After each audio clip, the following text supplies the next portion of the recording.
The rain hammered against the windshield as FBI agent Ronaldo Martinez gripped the steering wheel, his knuckles white against the black leather. Through the static-filled radio, dispatch crackled with urgency. All units, we have a breach at the Federal Reserve. Suspects are armed and extremely dangerous. Beside him, Marcelo Santos barely looked up from his array of laptops, fingers dancing across multiple keyboards simultaneously. The blue glow of code reflected off his glasses as he worked his digital magic. "I'm tracking their network signature," he muttered, his accent thick with concentration. "These aren't ordinary thieves, Ronaldo. They're ghosts in the machine." The unlikely partnership between the straight-laced FBI agent and the reformed hacker had begun 6 months ago when a series of cyber attacks had paralyzed major financial institutions across 3 continents. What started as separate investigations had merged into something far more sinister than either man had imagined. "Got something," Marcelo announced, his voice cutting through the tension. "The attack pattern matches previous incidents in Tokyo, London, and Berlin. It's the same signature we've been chasing, the Shadow Network." Ronaldo's jaw tightened. For months, they'd been pursuing this phantom organization, always one step behind. Bodies had piled up, millions had been stolen, and governments had fallen into chaos. Yet their enemy remained faceless, untouchable. The Federal Reserve building loomed ahead, its neoclassical columns now scarred by explosions. Emergency vehicles painted the night in red and blue, their sirens wailing like banshees. Ronaldo parked the sedan and both men stepped into the chaos. Agent Martinez, Director Sarah Chen appeared through the smoke, her usually pristine suit torn and bloodstained. "Thank God you're here. They've breached the gold vault, but that's not the worst part." "What do you mean?" Ronaldo demanded, surveying the destruction. "They didn't take the gold. They planted something, some kind of device. Our tech team can't identify it, and every time they get close, it emits a signal that crashes our systems." Marcelo's eyes lit up with the thrill of a challenge. "Let me see it." They descended through security checkpoints, past armed guards and forensic teams. The vault door, weighing 15 tons, had been opened with surgical precision. Inside, among the gleaming gold bars, sat a device no larger than a smartphone, its surface covered in intricate circuitry that seemed to pulse with its own inner light. "Everyone out," Marcelo ordered, his voice carrying an authority that surprised even Ronaldo. "This is a quantum encryption device. If I'm right, it's not just a bomb, it's a key." Working with practiced efficiency, Marcelo connected his custom-built interface to the device. Lines of code scrolled across his screen faster than humanly possible to read. "Ronaldo, this is it. This is their central command protocol. If I can crack this, we can trace back to their entire network." "How long?" Ronaldo asked, knowing that backup units were already mobilizing across the city. "Give me 10 minutes. But they didn't have 10 minutes. The building's lights flickered, and emergency klaxons began blaring. Through the vault's reinforced walls, they could hear the distinctive whine of helicopters approaching. "They're coming back," Ronaldo said, drawing his Glock. "They know we're here." "Almost got it," Marcelo replied, sweat beading on his forehead. "I can see their network topology, but it's encrypted with something I've never seen before. It's like they're using algorithms that shouldn't exist yet." The sound of gunfire echoed from above. Ronaldo's radio crackled. "All units, we have multiple hostiles approaching from the east. Heavy weapons confirmed. Marcelo, we need to go. Now." "Wait." Marcelo's fingers flew across the keyboard. "I can see a pattern in their operations. Look at this. Every attack has been coordinated from a single location. I can trace the signal back to its source." The screen filled with a 3-dimensional map of the globe, red lines connecting attacks across continents like a spider's web. All paths led to a single point, a coordinates set that made Ronaldo's blood run cold. "That's impossible," he whispered. The coordinates pointed to a location they both knew well, the abandoned warehouse in Sao Paulo where they'd first met 5 years ago, back when Marcelo was still on the wrong side of the law and Ronaldo was the agent trying to capture him. Explosions rocked the building as the Shadow Network strike team breached the upper floors. Ronaldo grabbed Marcelo's equipment while the hacker quickly downloaded the trace data. "We need to move," Ronaldo said, but Marcelo was staring at the screen in horror. "Ronaldo, look at this. I've broken through their outer encryption. The financial transactions, the stolen data, it's all been funneled through accounts registered to someone we know."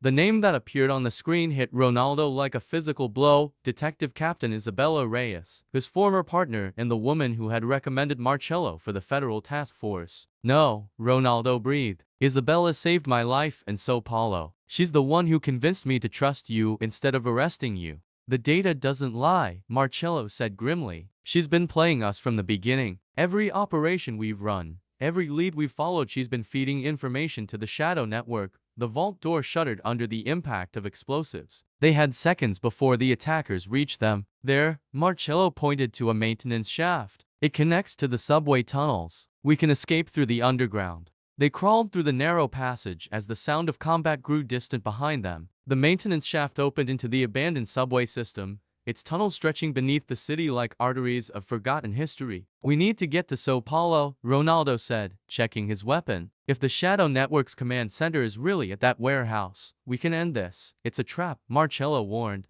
Isabella knows we discovered the truth. She'll be waiting for us. Then we give her what she expects, Ronaldo replied, his voice hard with determination. But we do it on our terms. They emerged from the subway system into the pre-dawn darkness. The city was in chaos. Police sirens wailed in the distance, and news helicopters circled overhead like mechanical vultures. The Shadow Network's attack had succeeded in more ways than one. They'd stolen classified encryption codes and eliminated the one team capable of stopping them. Or so they thought. Marcello's phone buzzed with an encrypted message. It's from Isabella, he said, reading the text. She wants to meet. Says she can explain everything. Where? The warehouse. Tonight at midnight. The flight to Sao Paulo took 14 hours, giving them time to plan their approach. Marcello worked continuously, using the flight's Wi-Fi to probe the Shadow Network's defenses. What he found was disturbing. They've been watching us for years, he said, showing Ronaldo the surveillance records. Every case we've worked, every arrest we've made, they have files on all of it.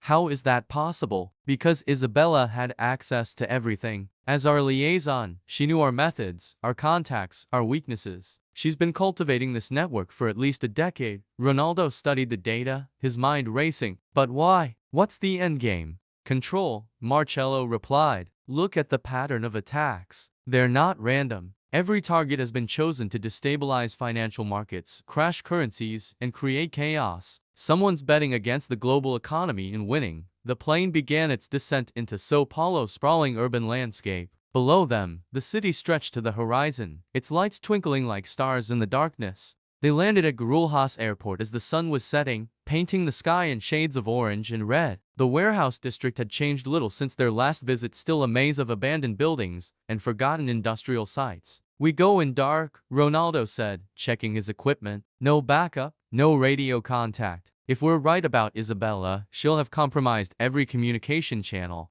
Marcello nodded, his own gear packed into a reinforced backpack. I've prepared a digital counterstrike. If we can get close enough to their central server, I can upload a virus that will bring down their entire network. And if we can't, then we make sure they don't live to use what they've stolen. The warehouse sat in the center of the district, its broken windows staring out like empty eyes. But appearances were deceiving. Marcello's sensors detected electromagnetic signatures consistent with high-tech equipment hidden within. Motion sensors along the perimeter, he whispered, pointing to barely visible devices. Infrared cameras on the rooftop. This place is locked down tight. Can you disable them? Give me 5 minutes. Marcello's fingers danced across his tablet, infiltrating the security system with surgical precision. One by one, the sensors went dark, creating a blind spot in the warehouse's defenses. We're clear, he said, but it won't last long. They'll notice the blackout soon. They moved through the shadows, approaching the warehouse from the east where the darkness was deepest. The building's main entrance was heavily guarded, but Marcello had found an alternative route through the old storm drains. The underground passages were flooded with several inches of stagnant water, and the air was thick with the smell of decay. Their footsteps echoed strangely in the confined space, creating an eerie soundtrack to their approach. There, Marcello pointed to a grate above their heads. That should open into the warehouse's sub-basement.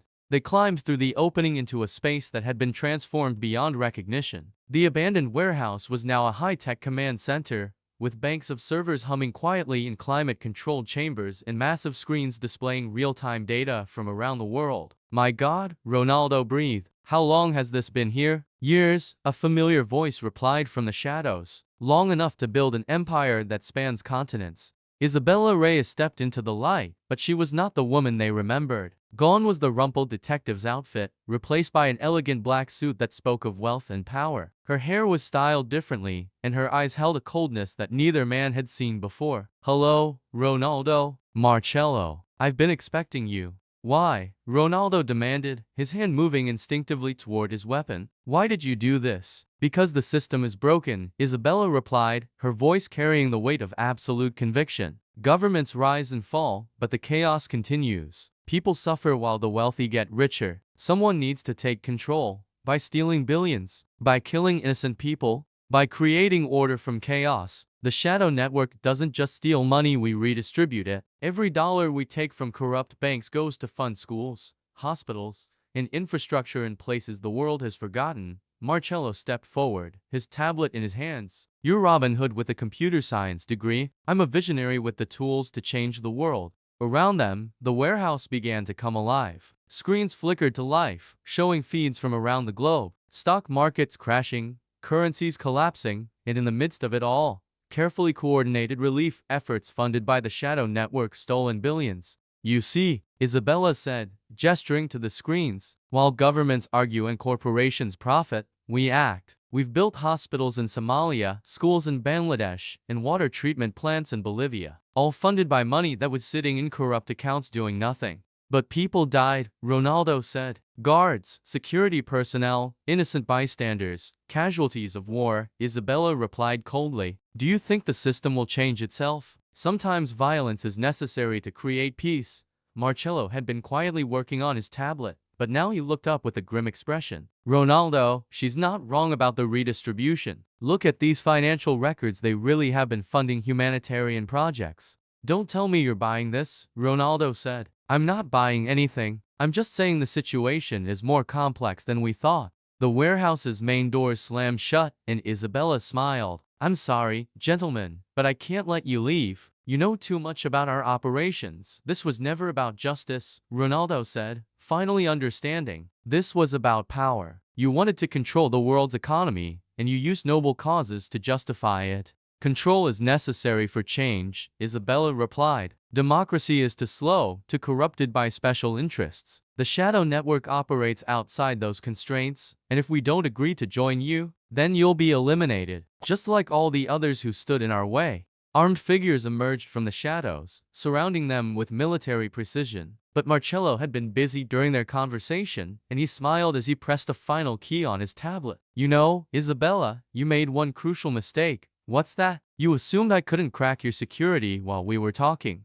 The warehouse's systems began to crash one by one. Screens went dark, servers shut down, and emergency lighting activated as the main power grid failed. What did you do? Isabella demanded. I uploaded a virus into your central command system. Every server, every account, every carefully hidden operation, it's all going public. In about 30 seconds, every major news network in the world will receive complete files on the shadow network's activities. Chaos erupted as Isabella's operatives scrambled to contain the digital breach. In the confusion, Ronaldo and Marcelo fought their way toward the exit, using the darkened warehouse as cover. The virus is spreading faster than expected, Marcelo said, checking his tablet. Their entire network is collapsing. What about the money? The humanitarian projects? The legitimate funds will be protected. I made sure of that. But the stolen money will be returned to its rightful owners, and the criminal operations will be exposed. They reached the warehouse's main floor, but Isabella was waiting for them, a pistol in her hand. You've destroyed everything, she said, her voice filled with rage. Decades of work, billions of dollars in aid programs all gone because you couldn't see the bigger picture.